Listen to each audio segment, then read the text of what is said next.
بسم اللہ الرحمن الرحیم۔ عزیز طلبہ السلام علیکم، میں خرم رضا، آپ دیکھ رہے ہیں میرا YouTube channel Urdu class with Khurram. حاضر ہوں آج نئے عنوان کے ساتھ۔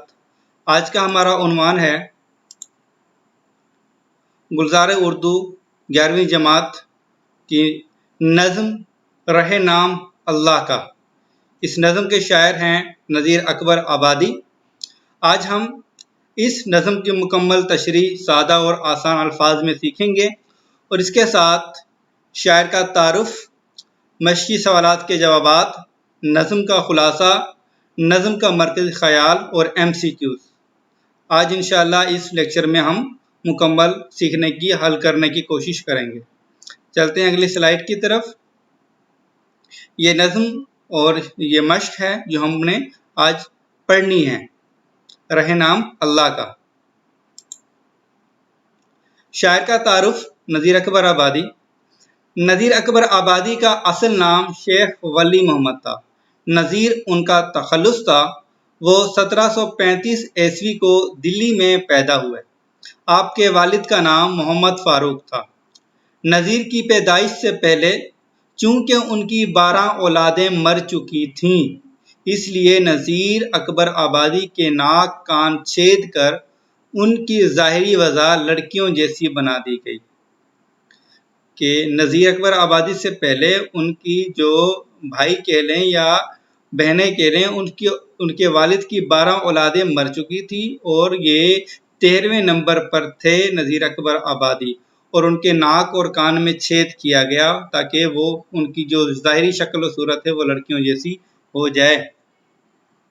نذیر اکبر آبادی نے پرآشوب دور میں آنکھ کھولی۔ پرآشوب کا مطلب یہ ہے کہ جب ہندوستان پر بیرونی حملہ آور حملہ کر رہے تھے، جیسے دلی اجڑ کر رہ گئی تھی، آنکھ کھولی۔ نادر شاہ کے حملے میں دلی تباہ ہو چکی تھی۔ نذیر کا خاندان دہلی سے ہجرت کر کے آگرہ میں تاج محل کے قریب محلے تاج گنج میں آباد ہوا۔ انہوں نے ایک مکتب سے عربی اور فارسی کی تعلیم حاصل کی۔ نذیر ایک سادہ اور صوفی منش آدمی تھے۔ صوفی منش مطلب صوفی صفت آدمی۔ ان کی ساری عمر معلمی میں بسر ہوئی۔ وہ قناعت پسند تھے۔ بھرت پور کے حکمرانوں نے دعوت نامے بھیجے، پر انہوں نے قبول نہ کیے۔ وہ کسی دربار سے وابستہ نہیں ہوئے۔ نذیر اکبر آبادی ایک قادر الکلام شاعر تھے۔ انہوں نے تقریباً 2 لاکھ شعر کہے، جن میں سے صرف 6000 محفوظ رہ سکے۔ اردو شعراء میں انہیں منفرد مقام حاصل ہے۔ ان کے موضوعات عوامی تھے۔ آخری عمر میں فالج کی حالت میں مبتلا ہوئے اور 1835 عیسوی میں انتقال کر گئے۔ آپ کا مزار دہلی میں ہے۔ یہ تھا نذیر اکبر آبادی کا تعارف۔ بڑھتے ہیں نظم کی طرف۔ بند نمبر 1۔ دنیا میں کوئی خاص نہ کوئی عام رہے گا، نے صاحب مقدور نہ ناکام رہے گا، زردار نہ بے زر نہ بد انجام رہے گا، شادی نہ غم گردش ایام رہے گا، نہ عیش نہ دکھ درد نہ آرام رہے گا، آخر وہی اللہ کا ایک نام رہے گا۔ مشکل الفاظ اس میں یہ ہے کہ صاحب مقدور مطلب قدرت والا، زردار مال و دولت والا، بے زر غریب کہہ لیں، غم گردش ایام مصیبت کا زمانہ، ٹھیک ہے، مصیبت کا زمانہ یا پریشانی کے دن یا مشکل دن کہہ سکتے ہیں۔ اس بند کا مرکزی خیال ہے، اس دنیا میں جتنے بھی انسان ہیں، چاہے وہ امیر ہیں یا غریب، چاہے وہ عیش و عشرت والی زندگی بسر کر رہے ہیں یا پریشانی اور دکھ والی، سب کو فنا ہونا ہے، ایک اللہ کا نام باقی رہ جائے گا۔ تشریح۔ اس بند میں شاعر نذیر اکبر آبادی نے بیان کیا ہے کہ اس دنیا میں انسان کی پیدائش ایک آزمائش ہے۔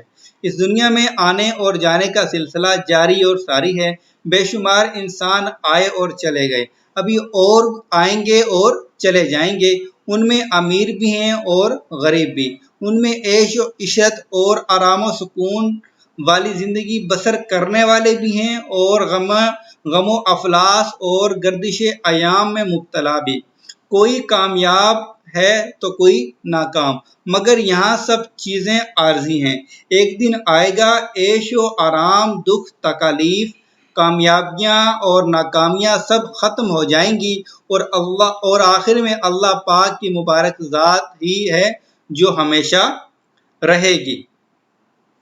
امید ہے کہ آپ کو اس بند کی تشریح سمجھ میں آ گئی ہوگی۔ اگلے بند کی طرف چلتے ہیں۔ بند نمبر 2، یہ چرخ دکھاتا ہے پڑا گنبد ازرق، یہ چاند، یہ سورج، یہ ستارے ہیں معلق، لوح و قلم و عرش بری ثابت و مطلق، سب ٹھاٹ ایک آن میں ہو جائے گا ہو حق، آغاز کسی شے کا نہ انجام رہے گا، آخر وہی اللہ کا ایک نام رہے گا۔ چرخ کہتے ہیں آسمان کو، چرخ آسمان، گنبد ازرق، ازرق مطلب نیلا، یہاں پر نیلا آسمان کی طرف اشارہ ہے جو گنبد نما، ٹھیک ہے۔ ستارے معلق کا مطلب ہے درمیان میں لٹکے ہوئے، جیسے آویزہ کوئی درمیان میں ہم چیز لٹکا دیں، آسمان اور زمین کے درمیان یہ چاند اور ستارے جو ہیں وہ لٹکے ہوئے ہیں۔ لوح قلم، لوح اور قلم، لوح وہ جگہ، وہ تختی جس پر اللہ تعالیٰ نے اپنے قلم سے اللہ کے احکامات لکھے ہوئے ہیں۔ عرش بری، عرش بری خدا کا عرش، ٹھیک ہے، خدا کا عرش۔ ثابت مطلب تصدیق کیا ہوا، مطلق مطلب کہ قطعی طور پر، ٹھیک ہے۔ سب ٹھاٹ مطلب سب سامان وغیرہ، ہو حق، ہو حق مطلب اللہ کا نام۔ یہ مشکل الفاظ سے بند کے مرکزی خیال یہ ہے کہ یہ نیلا گنبد نما آسمان اور اس کے درمیان آویزہ سورج، چاند اور ستارے سب ختم ہو جائیں گے، صرف اللہ کا نام باقی رہے گا۔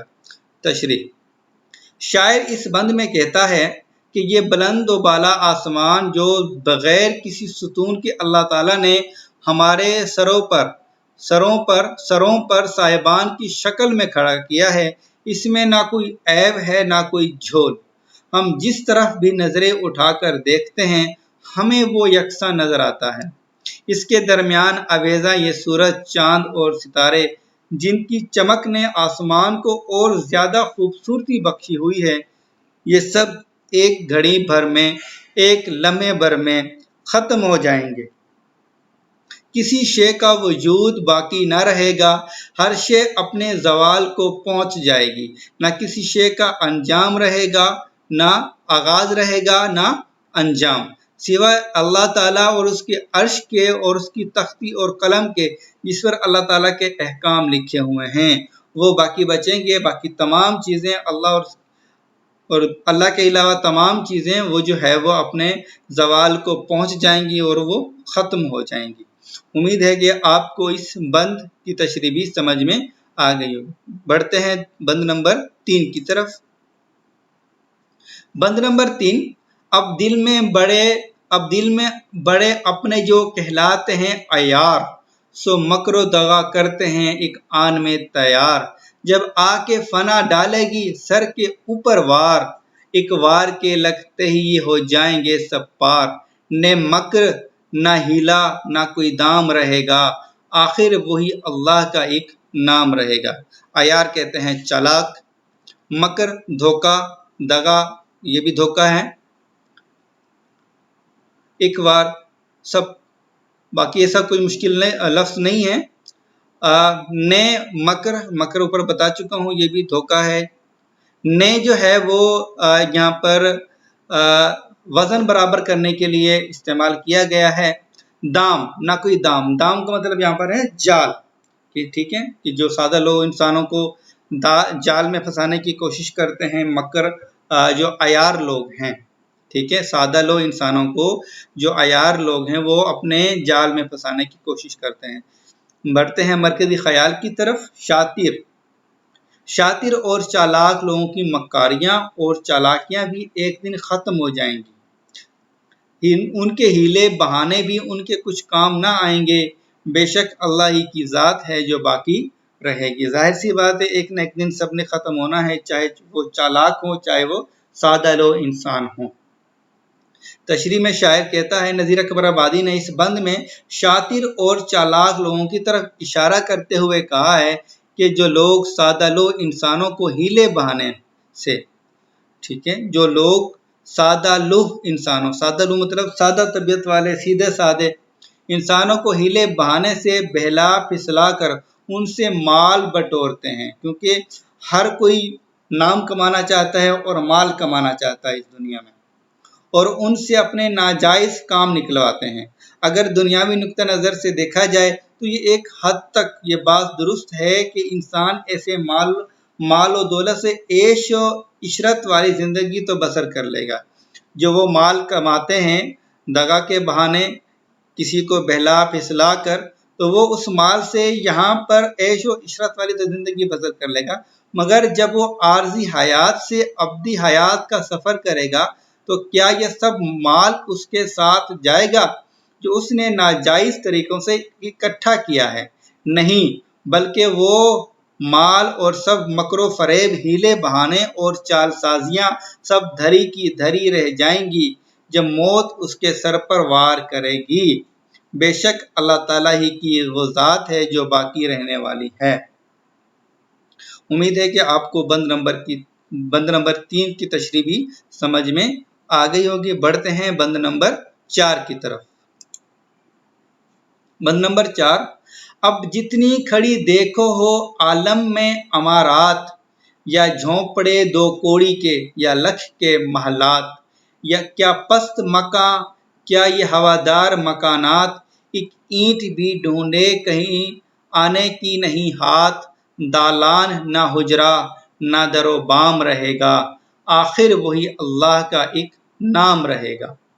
عالم دنیا ہے، جہان، عمارات عمارت کی جمع، کوڑی ٹکا پیسہ کہہ لیں، محلات جو ہے وہ محل کی جمع ہے، پست کہتے ہیں چھوٹے، ٹھیک ہے، یا نیچے مکان کہہ لیں، ہاتھ یہاں پر مختصر کیا گیا ہے ہاتھ کو، دالان کہتے ہیں برآمدہ، ٹھیک ہے، سادہ سا اس کا جو مطلب یہ نکلتا ہے وہ برآمدہ۔ حجرہ ایک چھوٹا کمرہ جو اکثر مسجدوں میں جو ہے وہ جو قاری صاحب ہوتے ہیں ان کے لیے بنایا جاتا ہے۔ در و بام، در کہتے ہیں دروازے کو، بام کہتے ہیں چھت کو۔ اس بند کا مرکزی خیال ہے کہ بلند و بالا عمارات ہوں، وسیع و عریض محلات ہوں، کچے پکے مکانات ہوں، یا گھاس پھوس کے بنے جھوپڑے، سب ختم ہو جائیں گے۔ اللہ ہی کی ذات بابرکت ہے جو ہمیشہ رہنے والی ہے، رہے گی، ٹھیک ہے۔ تشریح ہے، اس بند میں نذیر اکبر آبادی کہتے ہیں کہ ہم جانتے ہیں کہ انسان اس دنیا میں تھوڑے سے وقت کے لیے آیا ہے، مگر انسان اس تھوڑے سے وقت کے قیام کے لیے اپنی اپنی حیثیت کے مطابق اپنی رہائش گاہ تعمیر کرواتا ہے۔ ان میں سے کچھ بلند و بالا عمارات ہیں، وسیع و عریض محلات، بنگلے اور کوٹھیاں ہیں، کچھ کچے پکے مکانات ہیں اور کچھ گھاس پھوس سے بنے جھونپڑے۔ جب انسان کا وجود اس دنیا میں نہیں رہے گا تو اس دن یہ سب بھی اللہ تعالیٰ کے حکم سے ختم ہو جائیں گے۔ جب ظاہر سی بات ہے انسان اس دنیا سے ختم ہو جائیں گے، اس جہان سے اگلے جہان میں چلے جائیں گے، تو یہاں پر یہ مکانات ہیں یہ بھی ختم ہو جائیں گے، تو ایک اینٹ بھی ہاتھ نہیں آئے گی، یہ زمین ایک چٹیل میدان کی شکل اختیار کر لے گی۔ اس دن سوائے اللہ کی ذات کو اللہ کی ذات کے کچھ باقی نہ رہے گا، جتنی بھی موجودات ہیں سب اپنا اپنا وجود کھو دیں گی۔ امید ہے کہ آپ کو بند نمبر 4 کی تشریح بھی سمجھ میں آ گئی ہوگی۔ بڑھتے ہیں بند نمبر 5 کی طرف۔ بند نمبر 5، یہ باغ و چمن اب جو ہر ایک جاں ہے رہے پھول، یہ شاخ یہ غنچے یہ ہر پات یہ پھل پھول، آ جاوے گی جب باد خزاں ان کے اوپر بھول، ہر خار کی ہر پھول کی اڑ جائے گی سب دھول، نہ زرد نہ سرخ اور نہ سیاہ فام رہے گا، آخر وہی اللہ کا ایک نام رہے گا۔ غنچے آپ کو پتہ ہے کسے کہا جاتا ہے، ٹھیک ہے، یا پھول جو کھلنے والا ہو، ہر پات پتا، آ جاوے گی